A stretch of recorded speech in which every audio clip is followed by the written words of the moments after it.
session. And welcome to our session on recruiting more students of color into Pennsylvania IHEs and schools. My name is Laura Boyce, and I'm the Pennsylvania Executive Director of Teach Plus, which is a national education nonprofit that advances equity for students through teacher voice and leadership. And I've had the privilege of being a member of the Pennsylvania Educator Diversity Consortium over the past year and leading the development of the toolkit that we'll be discussing today. So welcome to those who are just joining. And as you're joining, please do introduce yourselves in the chat. Our desired outcomes for today's session are to identify 5 strategies for recruiting high school students of color into teaching, understand how to apply these strategies through case studies and implementation recommendations, and to strategize about how they might, how participants might implement these strategies in their own institutions and through new partnerships. So, as you know and have heard in previous sessions, educators of color are beneficial for all students, but Pennsylvania has an extremely leaky pipeline. Over a third of K-12 students are people of color, while only about 6% of teachers are people of color. So for the first phase of work in the consortium, as Saxon discussed, we chose to focus on the beginning of the leaky pipeline with trying to get more youth of color from our high schools to choose teaching as a career and enter educator prep programs. Obviously, this is just one part of the pipeline that programs can focus on, and we recognize that there's more study needed to focus on other groups and retention strategies, but this is where our group, the Recruitment working group, chose to start. And over the past year and a half, the consortium has brought together different institutions working on recruitment of a diverse workforce. We've identified some key strategies that were used by different members of the consortium, some of which were participants in the initial Aspiring to Educate pilot, and others who are doing this work with their own institutional resources. So the toolkit, which I'm also going to drop the link to the full PDF into the chat. This toolkit is intended for district, institutions of higher education, and nonprofit leaders, along with really anyone interested in developing a grow your own pipeline in your area. So it's great to see folks from the early childhood space, to see people from specific schools who are thinking about developing strategies. That's you're in the right place to learn more. So when we started designing this toolkit, we decided to organize it around 5 key strategies that we saw emerge as common themes across different PEDC members' recruitment programs. So those 5 key strategies are cultivating early interest in teaching, dual enrollment, mentorship and cohorting, apprenticeship and field experience, and scholarship and support. So we're going to talk through each of these strategies. And for each strategy in the toolkit, we describe the strategy and the research base around it. We examine case studies from some of the PEDC members and then offer recommendations for implementation. The first strategy is grounded in the fact that students of color, as we've discussed, are less likely to choose teaching as a profession than white students for a variety of reasons, including those that are listed here. Negative experiences, including experiences of racism during their own K-12 experience, lack of exposure to teachers of color, particularly male teachers of color, during their own K-12 experience, which prevents them from imagining themselves in the profession. Lack of encouragement to consider education as a professor. I saw in the chat this morning a lot of people talking about how many guidance counselors and sometimes families discourage people from considering education. The cost of college and other barriers to post-secondary education, and financial pressure to choose a higher paying profession, particularly given the cost of college. And then finally, family or internal pressure to choose a more prestigious profession, recognizing some of the challenges around just the perception of teaching in our country. So to counter these barriers, we need to be intentional and purposeful in targeting underrepresented groups early to cultivate an interest in teaching. So to implement this strategy, PEDC members created touch points with middle and high school students. And this often was in conjunction with some of the other strategies that we'll talk about to plant the seed of considering a career in teaching. So the goal is to reach these students early before their career aspirations have solidified and encourage them to imagine teaching as a possibility for their future. thereby encouraging them to take advantage of other opportunities that we'll talk about later to continue to explore the profession. So you might think of this strategy in many ways like a marketing or a communication strategy. And consortium partners have identified some specific messages that seem to resonate with youth of color. Messages like, people like me can become a teacher. Students need a teacher like me. Teaching is a form of social justice and community liberation. I know what it takes to become a teacher and feel supported to achieve it. And teaching is a stable, respectable profession. So while we're looking at some case studies, I'd also love to see from folks in the chat if any of these messages particularly resonate with you, or if there are other messages that you have found to be effective in inspiring youth of color to consider teaching when they might not have otherwise. So we're going to take a look at one case study. The first example of cultivating early interest in teaching comes from Westchester University, which sponsored a Why Teach symposium on campus for 11th grade students from the School District of Philadelphia. And they have also come up with a number of other activities and ways to expose students to teaching at an early age. Those have included campus visits, visits from their teacher education students to school campuses, and other experiences. We're going to also watch a short news clip of the Why Teach symposium. I'm just realizing that I didn't remember to click to share sound when I shared my screen. So give me one moment. I'm going to fix that if I can. Stop share. Share screen again. Share sound and optimize. Thanks for bearing with me with my tech. All right, let's try again. Also now, Pennsylvania is working to address a critical shortage of teachers of color in the state. In a new initiative, the state's Department of Education selected Westchester University as one of the 7 partners to help diversify the pool of teachers. Today, the university hosted nearly 50 high school students of color as part of a recruitment effort for the initiative. The event was designed as a full-day immersion event focused around choosing education as a career path. All right, so again, just a short little video, but highlights the importance of some of these simple things that we can do to push students to consider education. So let me see if I can get out of this full screen. Also now, Pennsylvania is working to address a critical shortage. Also now, Pennsylvania is working to address a critical. Thanks. All right, here we go. So another great example of an organization that is very effective with their messaging and specifically communicating messages of encouragement to youth of color is the Center for Black Educator Development, led by Sharif El-Mekki, who you heard from this morning. These are some examples of some of the marketing material that they have used in the course of their programming, advertisement of some of the programs you'll hear about later. Very much oriented around social justice, around appealing to Black and Brown students to become the teacher that they wish they had and to connect education to social justice. And again, we're going to watch a short clip from the Center for Black Educator Development. This is a message that went out to some of their youth that were participating in their apprenticeship program. By joining the Freedom Schools Literacy Academy as a servant leader, junior servant leader, or instructional coach, each one of you is committing yourself to this hard work. To play a critical role in changing a racist narrative, where 96% of Pennsylvania teachers are white, where almost half of Philadelphia's Black boys don't graduate from high school within 4 years. We commence our Freedom School Literacy Academy today with the firm conviction that this must and can be changed. The unstoppable forces of change are set in motion when Black students are taught by conscious and committed Black teachers.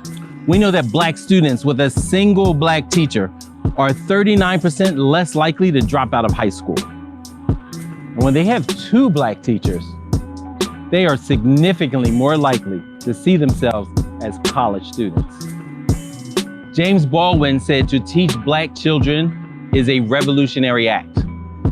I changed this quote a little bit to say that to teach Black children superbly is the revolutionary act. What is revolutionary is for every educator of Black children to hold themselves accountable for their students' learning, for their having the knowledge and confidence to fight the systemic racism that challenges their every step to greatness. This summer, especially this summer, it is not going to be easy for you or for us. Important things never are. So again, that's just a clip from a longer video from the center, but a really great example of some effective messaging to cultivate that early interest in teaching. All right, I'm just going to make sure that I can still see the chat so that I can keep on engaging with you all, and please encourage you to keep on engaging in the chat as well. By joining the Freedom Schools Literacy Academy as a servant leader, junior servant leader. On my Zoom skills. Okay, so here are some recommendations for implementing this first strategy in different contexts. For the sake of time, we're not going to go deep into these strategies, but there's a lot more detail that can be found in the toolkits. So for schools, districts, charter orgs, and student-serving nonprofits, we really encourage you to work with school counselors, teachers, and staff to intentionally build opportunities to encourage students to consider teaching. Think about, how are your counselors talking to students about careers in teaching, and what are some other opportunities for things that you can do within your own school or nonprofit. It's also great to connect with some local teacher preparation programs and invite them to visit your middle and high school students and make sure that they're participating in career and college fairs that you might already have happening. Be really intentional about the teacher pathway as you think about college and career. For teacher prep programs, consider connecting with local schools, districts, charter management orgs, and student-serving nonprofits to begin building partnerships. It's really important to explain the incentives and the benefits you can offer students, because schools often get lots of offers of different partnerships. So make it really clear of how this can benefit their students.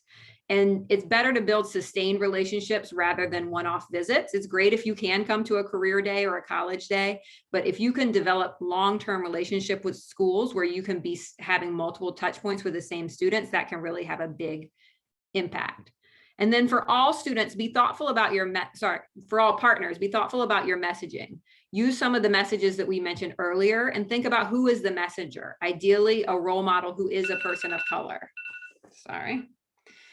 And also invest in supports and incentives for aspiring teachers. So this is a marketing strategy, right? But as we know, we've talked about, you can't recruit students of color into a burning building or ask them to return to the scene of the crime without also thinking about how do we make schools a better place for teachers of color and students of color to be. So this strategy should not be implemented in isolation. We don't want to tell students of color, oh, this is such a great profession, without also thinking about other ways to support teachers for the long term. All right.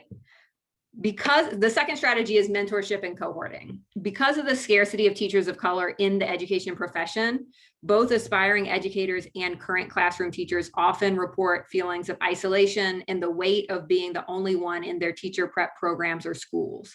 And that experience of being in it alone likely contributes to the high attrition rates for people of color within teacher prep programs, as well as in the classroom. And so as a result, one of the strategies that consortium partners have found effective to attract more Black and Latinx high school students into the education profession is using mentorship and cohorting to develop culturally affirming relationships and supports for these students. So we define mentorship as older, current or aspiring educators working with younger students, middle or high school students, over a sustained period of time. And cohorting is having a group of students working together and moving through some sort of an educator preparation experience together, allowing them to build those peer relationships and supports. And oftentimes we can put these two strategies together and have a cohort of students that are also being mentored by older pre-service or current educators. So let's take a look at an example of this type of strategy. The Millersville University Color of Teaching program is a program for students of color in grades 7 through 12. And each of these students is matched with a trained Millersville student mentor from the College of Education. And so those pairs are communicating to set goals, provide encouragement for each other with a specific focus on cultural diversity and inclusivity. And then the mentor students in turn also receive support from professors and from the staff of the College of Education. You can see at the bottom a quote from a student who went through the Color of Teaching program and was motivated to pursue college as well as to consider teaching.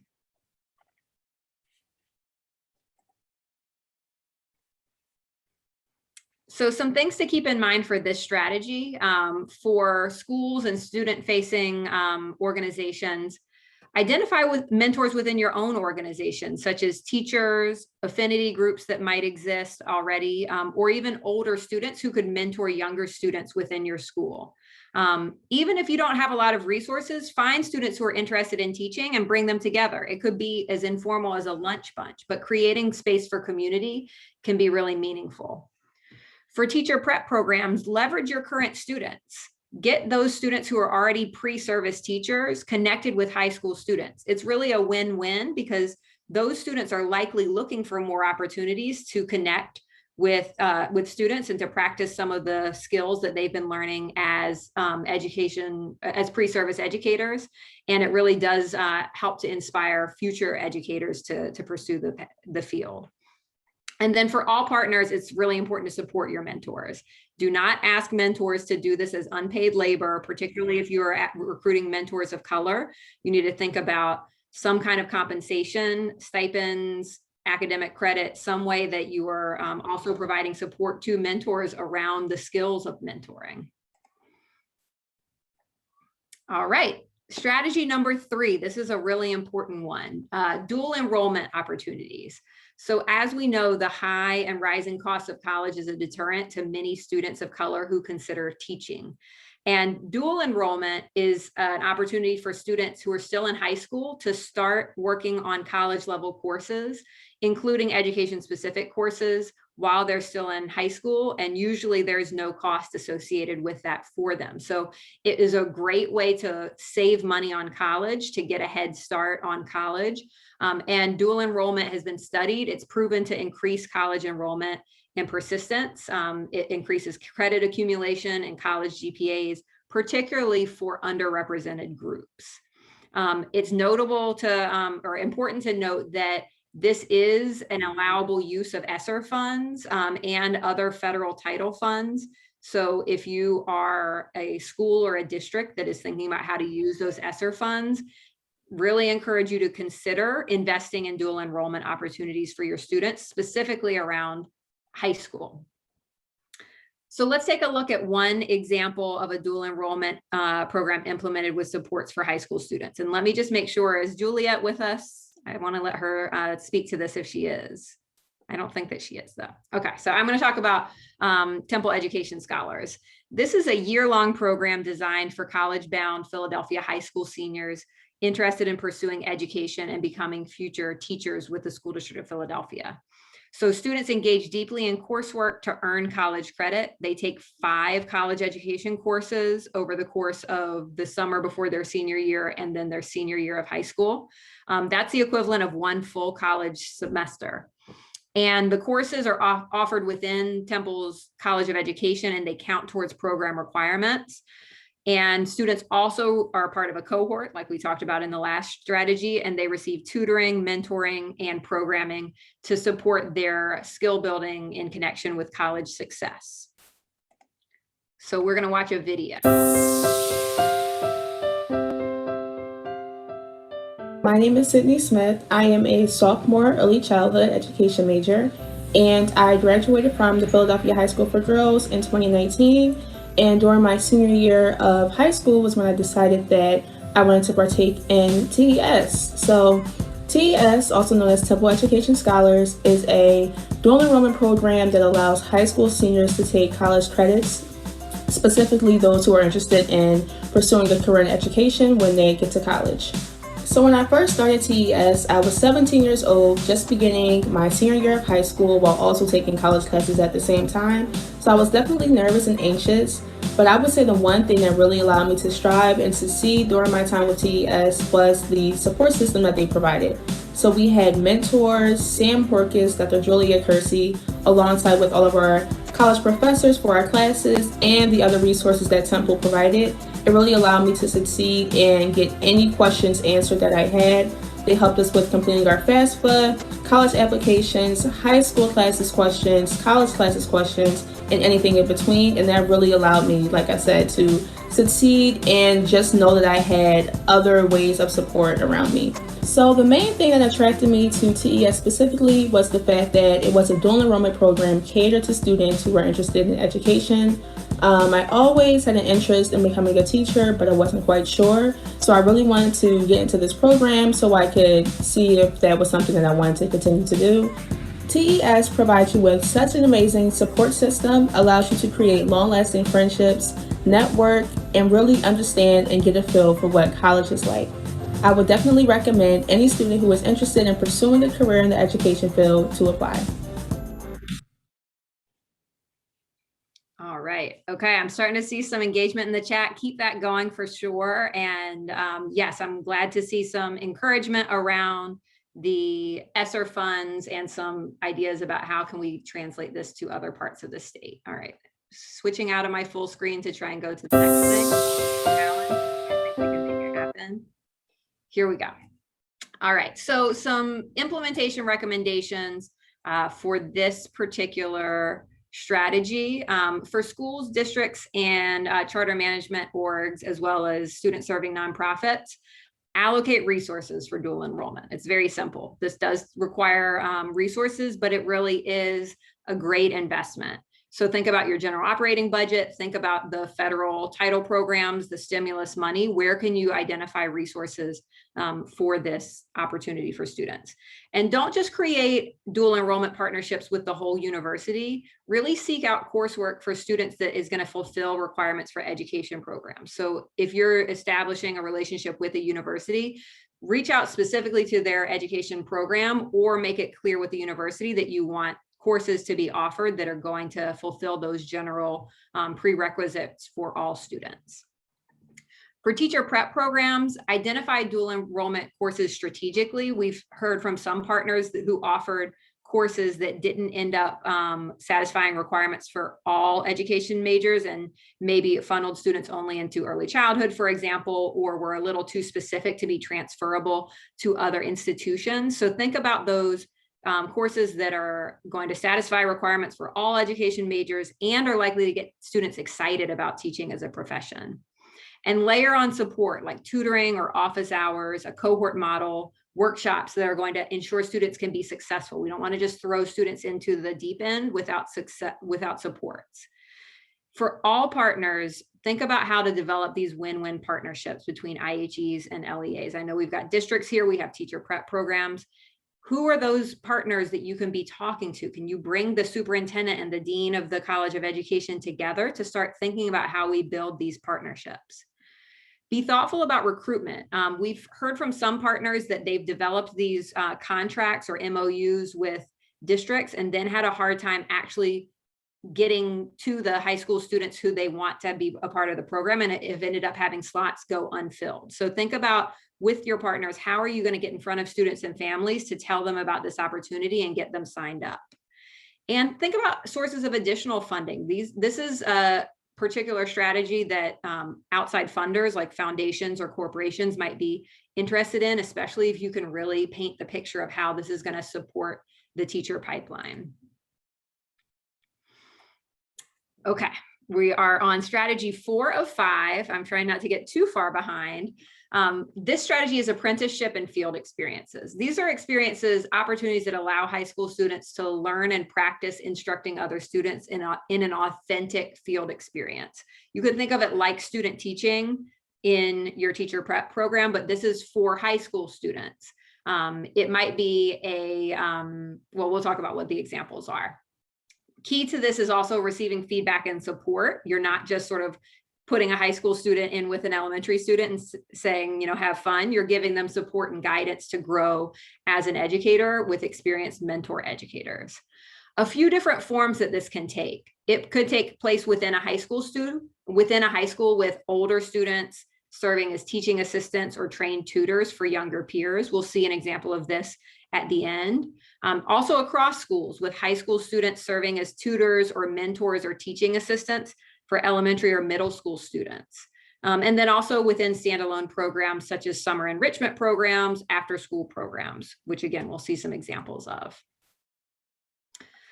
Some benefits or goals to these types of experience. We want to build students' practical and pedagogical skills as educators so that they're actually, coming into their teacher prep programs with some experience. But we also want to just get students excited about teaching as a profession, feel more confident, and also start to see themselves as an educator, build that educator identity.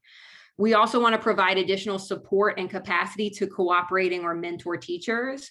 And a side benefit is that at the same time that these high school students are getting experience with teaching, we are also hopefully boosting the achievement of those students who are being tutored or taught and creating another role model effect of them maybe starting to see themselves as teachers in the future.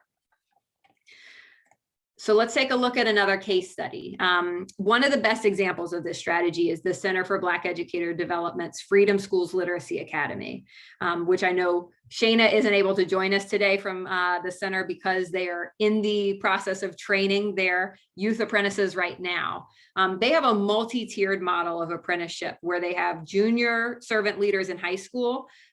They're trained to tutor elementary school students. And then these junior servant leaders are mentored and supported by college-age servant leaders who are in turn coached and supported by veteran experienced mentor teachers who are current teachers in the classroom.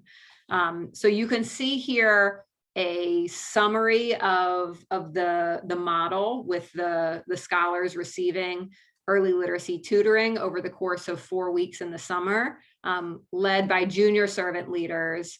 And again, so those servant leaders are in turn supported by college-age servant leaders. So this model has been found to lead to academic gains for the elementary students who participate. I'm not going to read through all of them, but some specific and statistically significant gains in early literacy, vocabulary, word reading, and fluency, along with, as you can see in some of the quotes, just some positive identity building for Black students, which is an intentional part of the program. And it also has been found to increase interest in teaching for the junior servant leaders and servant leaders. So 96% of the servant leaders reported an increased interest in teaching. 100% reported an increased interest in teaching Black children in particular. So really an effective way of getting students excited about the teaching profession. So some implementation strategies for, some implementation recommendations for this strategy. Look for opportunities within schools. Schools are natural sites for these types of programs because they've already got teachers to serve as mentors and students to serve as both apprentices and teaching subjects. So look for those opportunities, again, within your school where you don't necessarily need a lot of additional resources or external partners to be able to set up something small that can give students some experience. Also plan for training and supports. If you don't have a plan, apprentices are either going to be unsuccessful because they didn't get any training, or they're going to end up getting assigned non-instructional duties like making copies. And that's not what we want to have happen. So think about how are you going to get training and feedback for your apprentices. Choose a focus. Consider using a specific program or model that you can train students to be successful in. We cannot expect high school students who have not received formal teacher training to deliver lessons across lots of different subject areas or write lesson plans from scratch. So think about, tutoring programs, scripted programs, or very specific interventions and models that students can be trained in. And be strategic about incentives. It doesn't necessarily have to be monetary, but you could incentivize students to participate with academic credit by offering this as a high school class, work study funds, or something else that's going to make this an attractive opportunity for students and not just a volunteer opportunity. All right. The final strategy is about offering the supports to allow students who have gotten interested in teaching to actually access college to earn their teaching credentials. So this strategy focuses on scholarship assistance to actually cover the costs of college for students. And we focus on scholarships and not loans because we think it's important to really think about how are we going to allow students to be not acquiring huge amounts of debt, which we know is a deterrent to entering and staying in the teaching profession. And then also college admissions support. So supports to help students actually get through the very difficult process of applying to college, particularly if you're a first generation student. Support with SATs and ACTs, completing college applications, including essays, applying for financial aid, even technology assistance. We know that we've moved more online and we've gotten more experience with that over the past year, but sometimes families still need support accessing computers to fill out applications and check their status. So one great example of this strategy is the new scholarship from the Community College of Philadelphia that was touched on this morning by Otis Hackney. The Cato scholarship, the Octavius Cato scholarship, is a project to serve 4,500 students over the next 5 years in Philadelphia, with the goal of having at least 1,000 of them be aspiring educators. And so this scholarship makes community college entirely free for qualifying students, again, with the goal of them then being able to transfer to a 4-year institution to finish out their education degree. You'll see here a number of other IHEs in the Philadelphia area who have explicitly created scholarship programs and supports for aspiring educators. So I'm just going to leave this up for a few seconds for you to take a look at.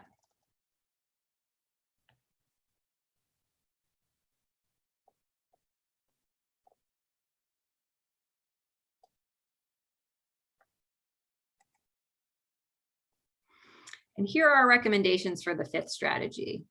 For schools and districts, utilize your counselors and teachers to help students complete college applications and essays. Think about how you are supporting all of your students to be able to access college.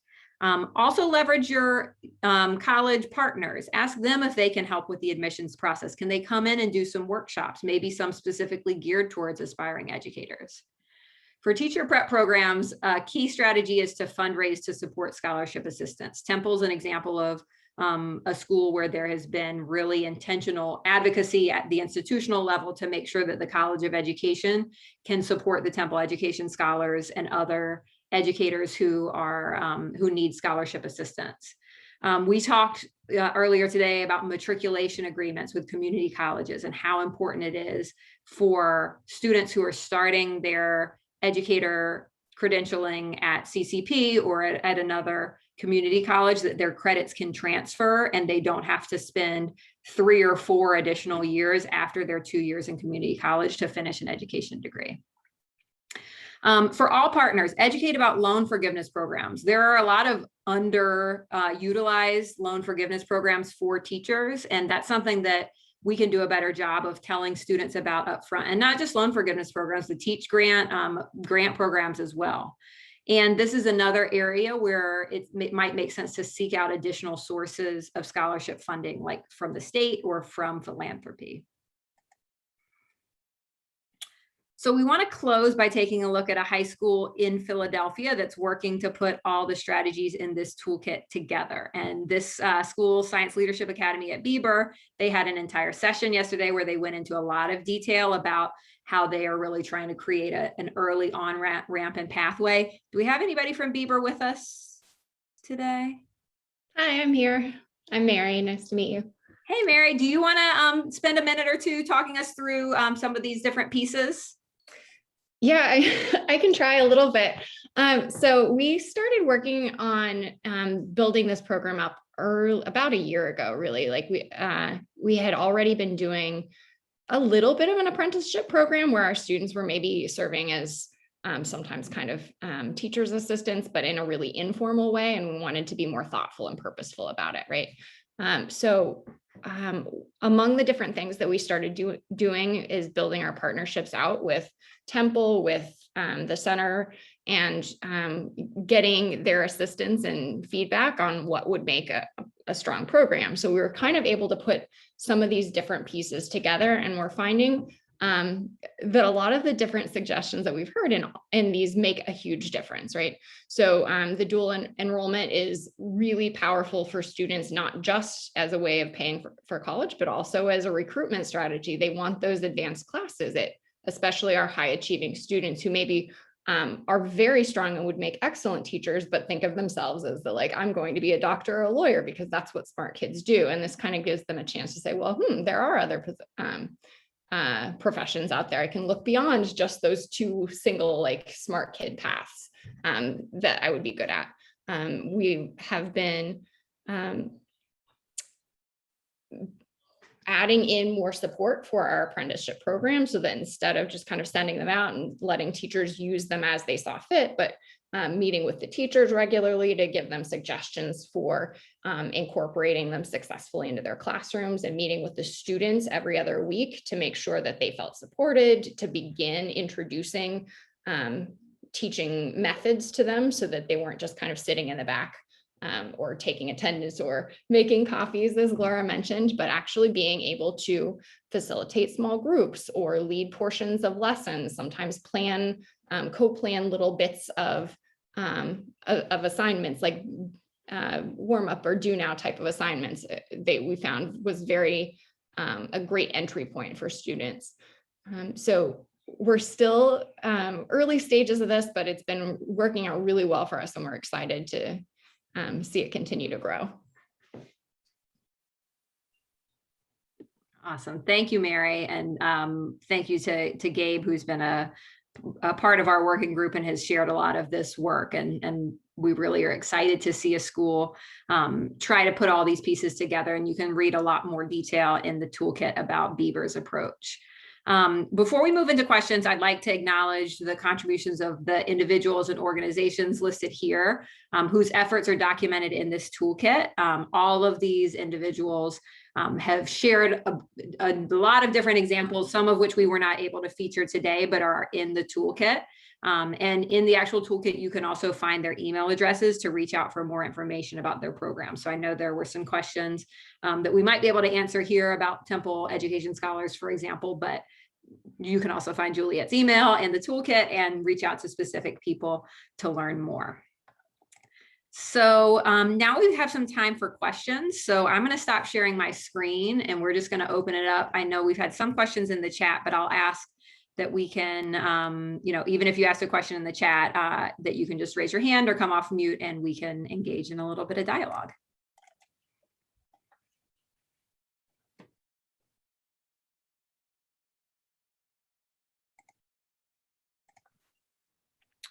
Hello, everyone. I think one of the things that I've been thinking about is in my district,